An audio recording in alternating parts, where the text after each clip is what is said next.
ABC 10 News at 5 starts right now. Dire warnings of dwindling hospital bed capacity across San Diego County.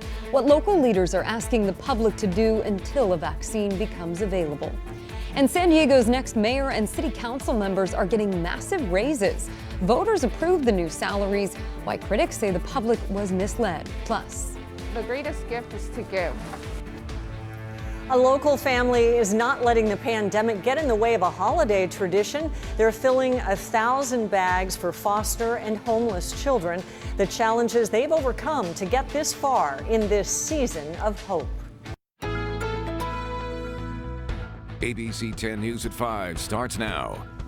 It could be just a matter of days until the coronavirus vaccine arrives in San Diego County. Good evening, I'm Kimberly Hunt. And I'm Lindsay Pena. Steve Atkinson has the night off. And despite help on the way, local leaders are urging San Diegans to stay vigilant amid a surge in cases and hospitalizations. ABC 10 News reporter Jennifer De La Cruz has their plea for patience through the holidays. In a press conference Wednesday, county officials gave an update on the fight against COVID-19. It is community-wide. It is in every neighborhood. It's in every part of our community. Supervisor Nathan Fletcher pleading for residents to remain vigilant through the holidays. We don't want to waste an entire year of sacrifice by getting so close to hope on the horizon with the beginnings of vaccine distribution. To throw away all of that progress and sacrifice. Their main focus was the state's new metric of ICU capacity. Here you can see that barring no action, we were on a pace to overwhelm our ICU bed capacity just before Christmas. On Monday, Southern California moved into a new era of restrictions, limiting restaurants to takeout, shutting down salons and barbershops completely. The move was triggered by available ICU capacity falling below 15%. The county's next big mission is distributing the coronavirus vaccine once it's approved by the FDA. Dr. Wilma Wooten says the Pfizer vaccine may arrive here as soon as next week. San Diego will be getting 28,275 doses of the state's total number. ABC 10 News reached out to our local hospitals for their plans on vaccine distribution. UCSD sent us this statement. Assuming the FDA issues emergency use authorization tomorrow or Friday, we would anticipate arrival of the first allocation of the Pfizer vaccine to UC San Diego Health next week. They added the first vaccinations for their healthcare workers would follow shortly after. Jennifer De La Cruz, ABC 10 News. The county says the state's second round of Pfizer vaccines should arrive in 3 to 4 weeks. That could come around the same time Governor Newsom expects to see vaccine doses from Moderna. About an hour ago, he announced the state would get about 672,000 of those doses. And here are the latest numbers. Today, there are 2,104 new cases of COVID-19 in San Diego County. That brings the total to 97,549. 15 new deaths were reported. The number of San Diegans who have died from the virus is now 1,103. Some positive news for parents and children today. The state now allowing playgrounds to remain open during the stay-at-home order. The state today changing course from the original order. County leaders say they reached out to the governor's office and pushed for the change, saying it's necessary for children's mental and physical health. The new guidelines open playgrounds to families, but stipulate anyone over the age of 2 needs to wear a mask. Also, people should limit their visit to a half hour if anyone else is around. The biggest pharmacies serving San Diego are getting ready for shipments of the COVID vaccine. Ralph's, CVS, and Walgreens will all be vaccinating people. CVS tells us they're working with long-term care homes first, then the general public when more doses become available. Ralph says their ability to scale up testing shows they're ready to handle the load. And Walgreens tells us they're creating an app for their customers. We're creating online apps, ways that we can actually have them sign up online. We can verify their eligibility and then schedule them times not only for their first shot, but also for the subsequent shot to ensure they have serious completion where it's necessary. Today, the Navy revealed it will do vaccinations for military personnel at the Naval Hospital and Camp Pendleton. If Pfizer's vaccine is approved this week, the first doses could arrive in San Diego next week. More than 104,000 people in the U.S. are currently in the hospital with COVID-19. But as ABC's Rena Roy reports, the first vaccine could be authorized for emergency use in this country by the end of the week. At least 287,000 Americans have lost their lives to COVID-19 since the pandemic began. Wear their masks, stay 6 feet apart, be safe, wash your hands, do all the right things, because we're not going to all get back to work until people start doing that. Karen Nessam-Benny urging people to follow safety precautions. She was in a medically induced coma for a month after contracting the virus and woke up to a nightmare. I woke up to find out that I lost my husband, my father-in-law, a friend, and my job. A grim reality for so many coast to coast. 41-year-old Rosa Felipe spent 9 months battling COVID in the hospital. I didn't think I was going to make it. The only thing I can tell you is that this is real. Corona is real. Baltimore now joining the growing list of cities and states reimposing restrictions as local officials finalize their vaccine distribution plans, with vaccinations possibly beginning here in the U.S. this week. Colorado doing test runs with mock vials, making sure the doses can travel efficiently in ultra-cold freezers. Very anxious to get the vaccine distributed and start to get it administered to the citizens of Colorado. Thursday, an FDA advisory committee will meet to discuss whether Pfizer's vaccine should be given emergency use authorization. Within 24 hours of that approval, we will begin moving the vaccines. Today, Canada joined the UK and Bahrain in authorizing the vaccine. And officials say one of the biggest challenges moving forward will be getting Americans to trust the vaccine. They are stressing that just because this process has been faster than usual does not mean the vaccine is any less safe. Rena Roy, ABC News, New York. People in the UK are being told not to get Pfizer's COVID vaccine if they have a history of serious allergic reactions. Yesterday was the first day of widespread vaccinations in Britain. 2 people did have allergic reactions, although the head of the healthcare system says both are recovering well. Regulators are now investigating the reactions to find out more. And Congress is giving itself more time to decide on a new stimulus bill.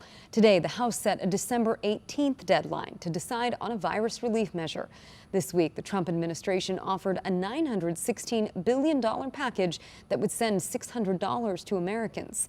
Democrats are blasting the bill because it eliminates the $300 a week in extra unemployment benefits. Both sides are saying they will not go to recess until a stimulus deal is reached. And you can keep track of any developments surrounding the pandemic by downloading our free mobile app. Just go to the App Store and search 10 News. Today is Kevin Faulconer's final day as mayor of San Diego. He has said that he's proud of many accomplishments in his time serving the city, especially getting homeless San Diegans housed and improving infrastructure and city services. Critics point to the deadly hepatitis A outbreak, the loss of the Chargers, and the failure to expand the convention center. Faulconer may not be done with public life. He says that he is strongly considering running for governor. And Mayor-elect Todd Gloria and the new city council will be sworn in tomorrow, with the city giving their paychecks a major boost. ABC 10 News reporter John Horn explains why San Diego's elected officials are about to see their salaries jump. The pomp and circumstance will be virtual this year, but the money incoming Mayor Todd Gloria and the 9 city council members will take home is very real. Starting Thursday, the city will pay its mayor $206,000 a year, more than double outgoing Mayor Faulconer's $101,000 salary.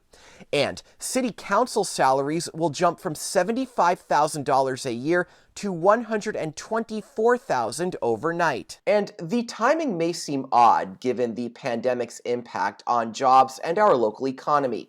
But it turns out that San Diego voters approved these raises back in 2018. We're going to have a better quality of governance because of this. San Diego attorney Bob Ottley authored Measure L, which voters passed with 78% approval in 2018. It tied the mayor, city council, and city attorney salaries to those of Superior Court judges. Ottley began pushing for it after the council approved the infamous Chargers ticket guarantee in the 1990s. Think of how many parks, rec centers, libraries, after-school hour programs for kids you can fund with that kind of money. So you get smart people on the council that are real business people that aren't going gaga over a sports franchise or something else, and you save the city a lot of money. But former City Councilman Carl DeMaio says voters were misled because Measure L's ballot language was not overt about the large pay raises entitled Charter Amendments regarding ethics and compensation for elected city officers. If voters knew that they were voting to give a massive salary increase to mayor and council, it would have probably gotten 10% vote. But Audley says all of the key information was in ballot materials sent to voters. John Horn, ABC 10 News. The city projects its major general fund revenues to be about $10 million under budget this fiscal year. We reached out to Mayor-elect Gloria. We'll let you know when we hear back. The son of President Joe Biden is being investigated over his business dealings. Hunter Biden said that he found out yesterday the U.S. attorney in Delaware was moving to the next phase of a probe that started 2 years ago. Biden released a statement saying that he believes his actions were legal and appropriate. The president-elect released a statement saying he's proud of his son. He has previously said Hunter would avoid any conflict of interest. I want to go back now to the breaking news we've been following for the past hour or so. In Sorrento Valley, officers are trying to talk down a man with a gun outside the FBI field office in the 10,000 block of Vista Sorrento Parkway. And the 10 News breaking news tracker is bringing us these pictures right now from the ground of the situation live. San Diego police and federal authorities are there. And Vista Sorrento Parkway south of Lusk is closed. And Vista Sorrento Parkway runs parallel to the 805 on the east side of the interstate. All the nearby roads in the area are closed to stop the traffic from passing by this scene. We're watching it. When there are developments, we'll let you know.